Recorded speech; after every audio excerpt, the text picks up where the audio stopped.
आप देख रहे हैं न्यूज नेशनल वर्ल्ड, खबर वहीं अंदाज नया।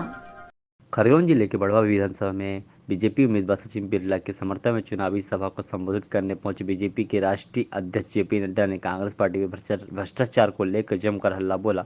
बड़वा में आम सभा लेने पहुंचे बीजेपी के राष्ट्रीय अध्यक्ष जेपी नड्डा का कहना है कि कांग्रेस की सरकार में हवा पाताल जमीन तीन लोगों में घोटाले हुए हैं। इस दौरान जेपी नड्डा ने कांग्रेस के पूर्व सीएम कमलनाथ पर भी भ्रष्टाचार को लेकर सीधे हल्ला बोला।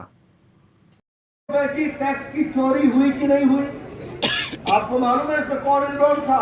छापेमारी में किसके हुए?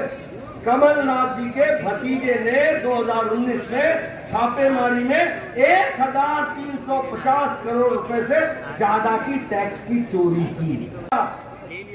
उसी तरीके से ऑगस्टा वेस्टलैंड में घोटाले में कमलनाथ जी के भांजे रतुल पुरी ने 7,600 करोड़ रुपए का जो घोटाला हुआ, उसमें 780 करोड़ रुपए का घोटाला इनके नाम पर सामने आया।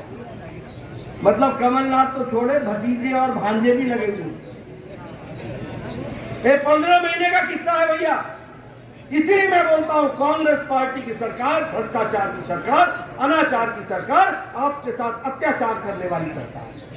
अब मैं आपसे पूछता हूं, बताओ 9 साल में मोदी जी के नेतृत्व में देश आज 5वें नंबर की अर्थव्यवस्था बन गई कि नहीं बन गई? बन गई कि नहीं बन गई? देश मजबूत हुआ कि नहीं हुआ? और अब मैं आपको बताता हूं, 2024 में आप फिर मोदी जी को प्रधानमंत्री बनाओगे और 2027 में भारत और कमल खिला देना, विकास की तरफ आगे बढ़।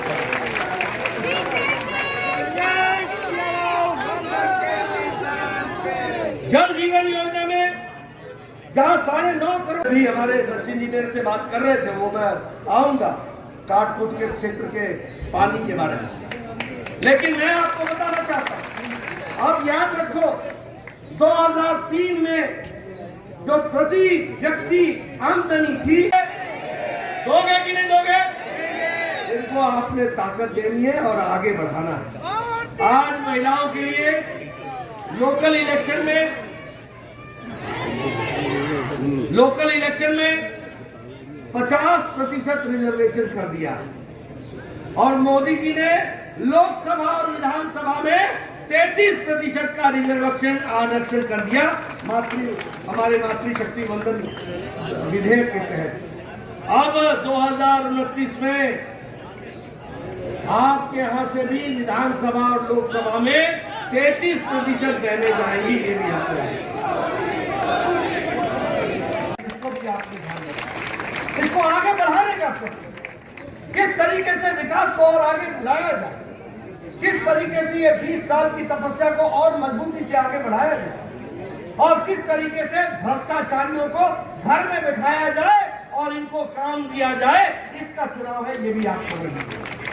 इसलिए मैं चाहूंगा आप भारतीय जनता पार्टी के प्रत्याशियों को काम दीजिए, कमल के बटन पर मोहर लगाने के बटन दबाने का काम कीजिए, भारतीय जनता पार्टी को यशस्वी बनाइए। बीजेपी के माध्यम से जो बीमारू राज्य आज अग्रगणी राज्य में खड़ा है, उसको और आगे ले जाने में अपना योगदान कीजिए। ये मैं आपसे निवेदन करने आया हूं।